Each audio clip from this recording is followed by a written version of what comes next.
Hello दोस्तों, स्वागत है आपका अपने यूट्यूब चैनल कौशल कॉम्पिटेटिव क्लासेस में। आज हम लोगों का जो टॉपिक है वह उत्तर वैदिक काल। उत्तर वैदिक काल का जो टाइम पीरियड है वो 1000 ईसा पूर्व से 600 ईसा पूर्व तक है। उत्तर वैदिक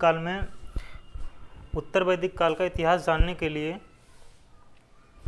हमको ऋग्वैदिक काल के बाद के जो ग्रंथ हैं उनका अध्ययन करना पड़ता है।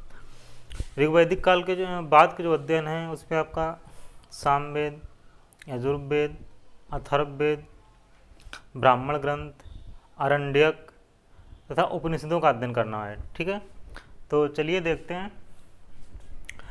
उत्तर वैदिक काल इतिहास उन ग्रंथों पर आधारित है जिनकी रचना ऋग्वैदिक काल के बाद हुई है। ठीक है, जिनकी रचना ऋग्वैदिक काल के बाद हुई है।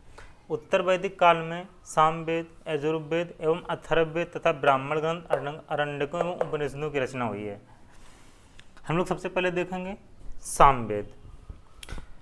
साम का अर्थ होता है गान। ठीक है, सामवेद से ही सर्वप्रथम 7 स्वरों में जो आपका सारे गाम आता है। ठीक है, 7 स्वरों की जानकारी मिलती है, इसीलिए इसे भारतीय संगीत का जनक कहा जाता है।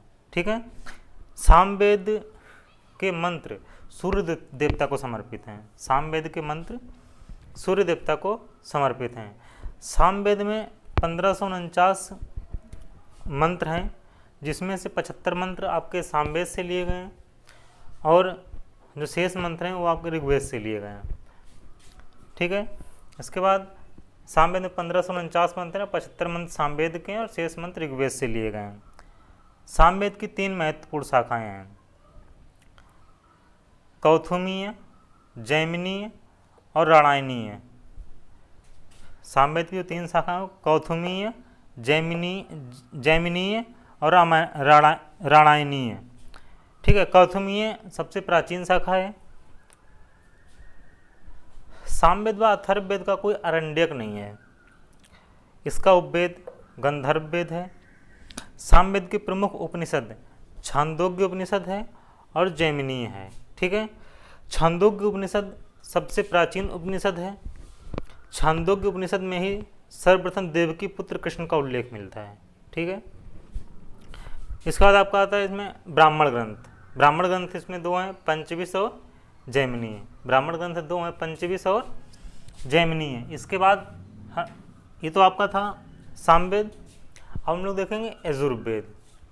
यजुर्वेद के 2 प्रधान रूप हैं, कृष्ण यजुर्वेद और शुक्ल यजुर्वेद। कृष्ण यजुर्वेद यह गद्य में दिया गया है। ठीक है, शुक्ल यजुर्वेद इसे वाजसनेयी संहिता भी कहा जाता है। शुक्ल यजुर्वेद को वाजसनेयी संहिता भी कहा जाता है। इसे यज्ञ की विधियों का यजुर्वेद में यज्ञ की विधियों का प्रतिपादन किया गया है। ठीक है, और यजुर्वेद गद्य और पद्य दोनों में है। यजुर्वेद का उपवेद धनुर्वेद है। सर्वप्रथम राजसूय यज्ञ और वाजपेय यज्ञ का उल्लेख यजुर्वेद में ही मिलता है। ठीक है, यजुर्वेद के ब्राह्मण ग्रंथ शतपथ और तैत्तिरीय है। शतपथ और तैत्तिरीय है। शतपथ इसमें सबसे प्राचीन ब्राह्मण ग्रंथ है। ठीक है, यजुर्वेद से उत्तर वैदिक काल की राजनीतिक, धार्मिक और सामाजिक जीवन की जानकारी मिलती है। नोट पॉइंट में लिखा हुआ है ऋग्वेद, सामवेद और यजुर्वेद को वेद त्रयी की संज्ञा दी जाती है। ऋग्वेद, सामवेद और यजुर्वेद इन तीनों को मिला के वेद त्रयी की संज्ञा दी जाती है। ठीक है, और ऋग्वेद, सामवेद, यजुर्वेद और अथर्ववेद चारों को मिला के संहिता कहा जाता है। इसके बाद हम लोग देखेंगे अथर्ववेद। अथर्ववेद को ब्रह्मदेव भी कहा जाता है। अथर्ववेद को ब्रह्मवेद भी कहा जाता है। अथर्वा ऋषि के नाम पर ही इसका नाम अथर्ववेद पड़ा है। ठीक है, अथर्वा ऋषि के नाम पर इसका नाम अथर्ववेद पड़ा है। अथर्ववेद में 20 अध्याय हैं, 731 सूक्त हैं और 6000 मंत्र हैं। ठीक है, यह भूत प्रेत, जादू टोना, वशीकरण और औषधि से संबंधित मंत्रों का वर्णन इसमें किया गया है। औषधि शब्द का उल्लेख सर्वप्रथम अथर्ववेद से ही मिलता है। अथर्ववेद में कुरु के राजा परीक्षित का उल्लेख किया गया है, जिसे मृत्युलोक का देवता कहा गया है। ठीक है, इसके बाद अथर्ववेद का उपवेद है वह शिल्पवेद है। अथर्ववेद में सभा समिति जो दो संस्थाएं थी इनको प्रजापति की पुत्रियां कहा गया है, प्रजापति की 2 पुत्रियां कहा गया है। अथर्ववेद के जो उपनिषद हैं वह है मुंडकोपनिषद, ठीक है, प्रश्नोपनिषद और मांडूक्योपनिषद है, ठीक है। मुंडकोपनिषद से आपका सत्यमेव जयते जो वाक्य है वो मुंडकोपनिषद से लिया गया है, ठीक है। और मुंडको उपनिषद में ही यज्ञों की तुलना टूटी फूटी नाव से की गई है। फिर से सुन लीजिएगा, मुंडको उपनिषद में ही यज्ञों की तुलना टूटी फूटी नाव से की गई है। और जो सत्यमेव जयते वाक्य है वो भी आपके मुंडको उपनिषद से लिया गया है, ठीक है।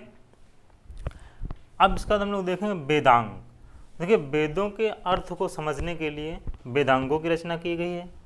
ये आपके 6 हैं, शिक्षा, कल्प, व्याकरण, निरुक्त, छंद और ज्योतिष। शिक्षा, कल्प, व्याकरण, निरुक्त, छंद और ज्योतिष, तो ये आपके 6 वेदांग हैं, ठीक है। तो चलिए इसका आप लोग स्क्रीनशॉट ले लीजिए।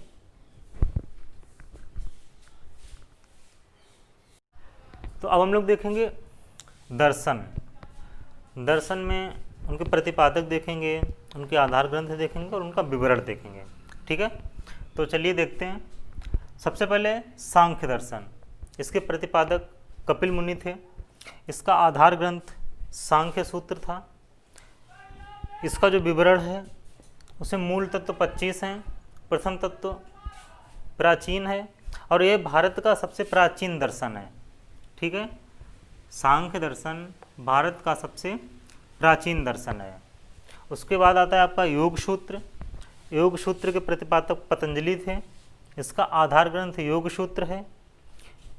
इसके विवरण में दिया गया विश्व में सर्वाधिक प्राचीन भारतीय ग्रंथ है। देखिए सांख्य दर्शन भारत का सबसे प्राचीन ग्रंथ है। योग दर्शन विश्व में सर्वाधिक प्रचलित प्राचीन भारतीय ग्रंथ है, ठीक है। इसका आपका था न्याय दर्शन। न्याय दर्शन के प्रतिपादक अच्छापाद गौतम थे। इसका आधार ग्रंथ न्याय सूत्र है। विवरण ईश्वर को विश्व का सृष्टिकर्ता मानता है। न्याय दर्शन में ईश्वर को विश्व का सृष्टिकर्ता माना गया है। वैशेषिक दर्शन, इसके प्रतिपादक कणाद या उलोक थे। इसका आधार ग्रंथ वैशेषिक सूत्र है, ठीक है। इसके बाद आता है पूर्व मीमांसा। इसके प्रतिपादक जैमिनी थे। इसका आधार ग्रंथ पूर्व मीमांसा सूत्र है। इसका जो विवरण है इसमें वेदों के कर्मकांड तथा ब्राह्मण ग्रंथों के बारे में से संबंधित है, ठीक है। वेदों के कर्मकांड तथा ब्राह्मण ग्रंथों से संबंधित दर्शन है। इसके बाद उत्तर मीमांसा। इसके प्रतिपादक वेदरायण या वेदव्यास जी हैं। इसका आधार ग्रंथ ब्रह्मसूत्र है। इसके विवरण में दिया गया है कि केवल ब्रह्म को ही सत्य मानता है। उत्तर मीमांसा में दिया गया कि यह जो दर्शन है यह केवल ब्रह्म को ही सत्य मानता है। अब इसके बाद हम लोग देखेंगे उत्तर वैदिक काल की राजनीति व्यवस्था, ठीक है। तो उत्तर वैदिक काल की राजनीति व्यवस्था में सभा और समिति नाम की जो 2 सभाएं थीं, इसमें सभा में स्त्रियों का प्रवेश निषिद्ध हो गया था। उत्तर वैदिक काल में सभा में स्त्रियों का प्रवेश निषिद्ध हो गया था।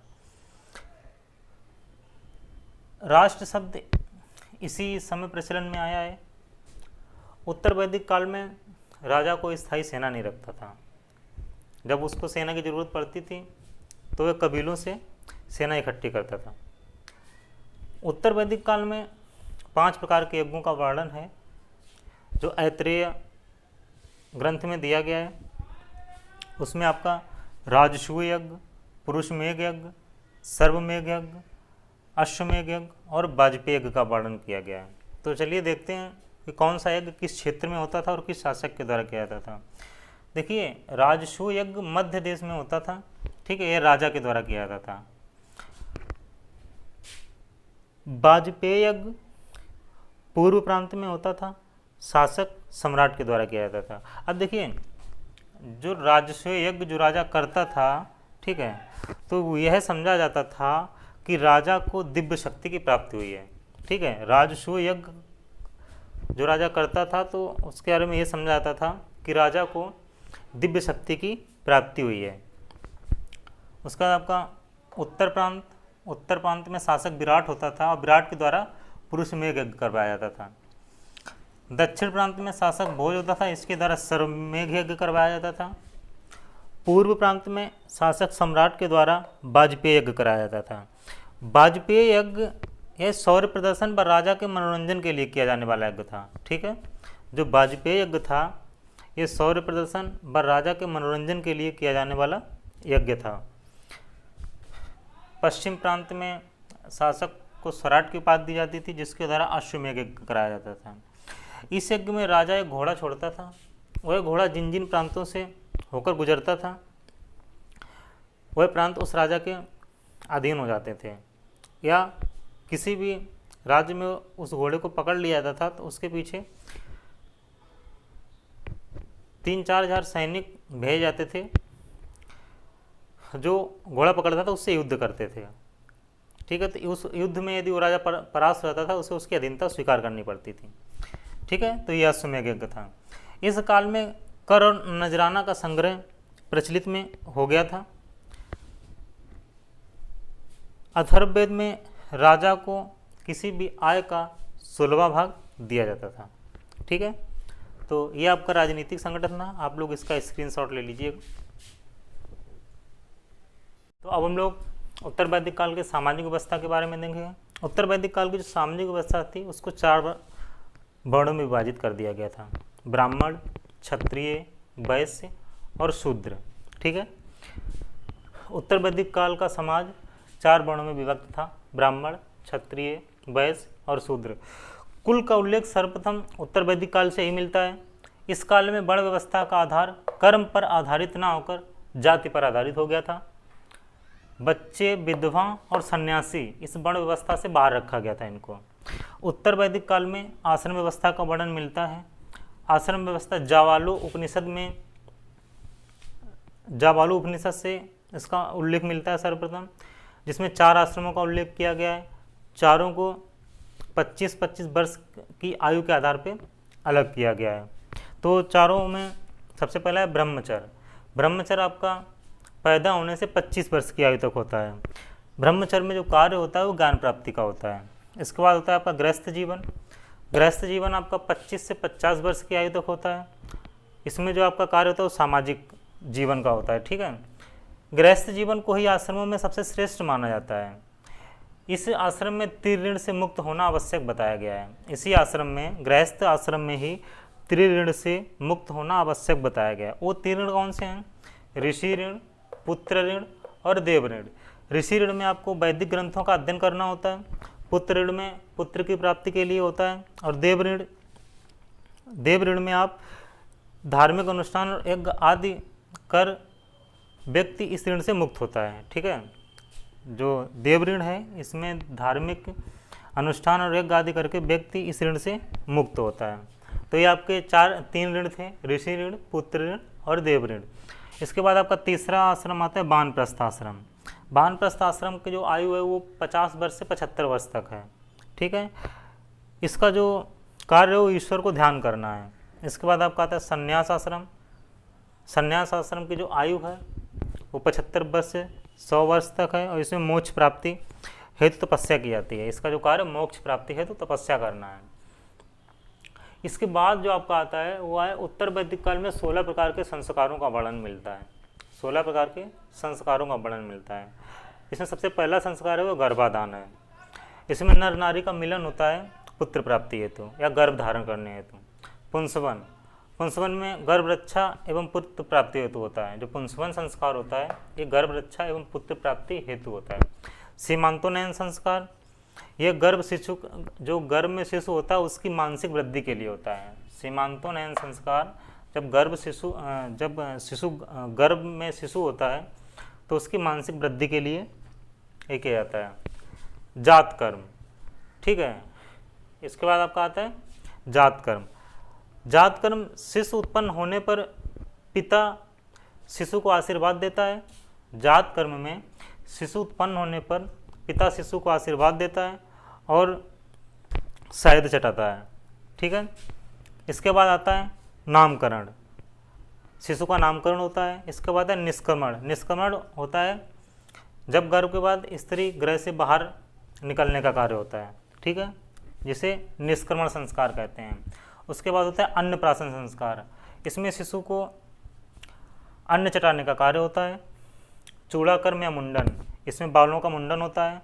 कर्णवेदन, कर्णवेदन मतलब कानों का वेदन होता है या कान छेदन का कार्य होता है। विद्यारंभ, इसमें शिशु गुरु के समीप जाकर अक्षर ज्ञान की प्राप्ति करता है विद्यारंभ में। उपनयन संस्कार, इसमें जनेऊ धारण कर, ठीक है, ब्रह्मचर्य आश्रम में प्रवेश करते हैं। उपनयन संस्कार में जो शिशु होता है वो जनेऊ धारण कर, ठीक है, और ब्रह्मचर्य में प्रवेश करता है। इसके बाद आता है वेदारंभ। वेदारंभ में वेद आरंभ करने का कार्य होता है। वेदारंभ में वेद आरंभ करने का कार्य होता है। इसका होता है समावर्तन संस्कार। समावर्तन संस्कार में शिक्षा पूर्ण होने पर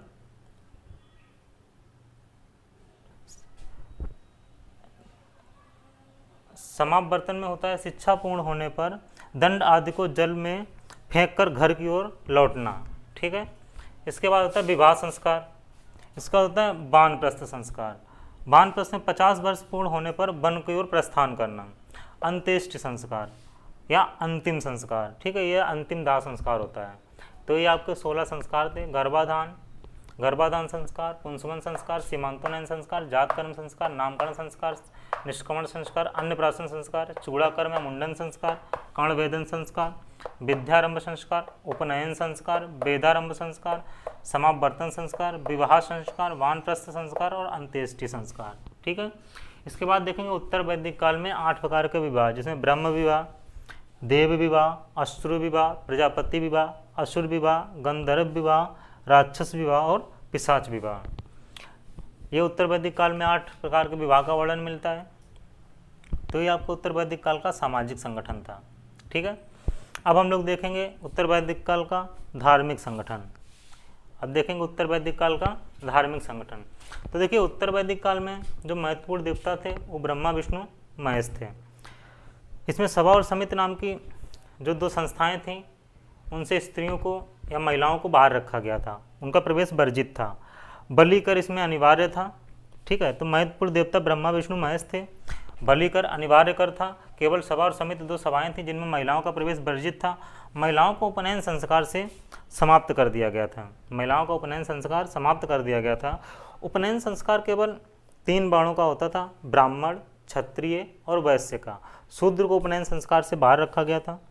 इसका तो महत्वपूर्ण इसमें महिलाएं थीं, मैत्रेय, गार्गी और वेदमती।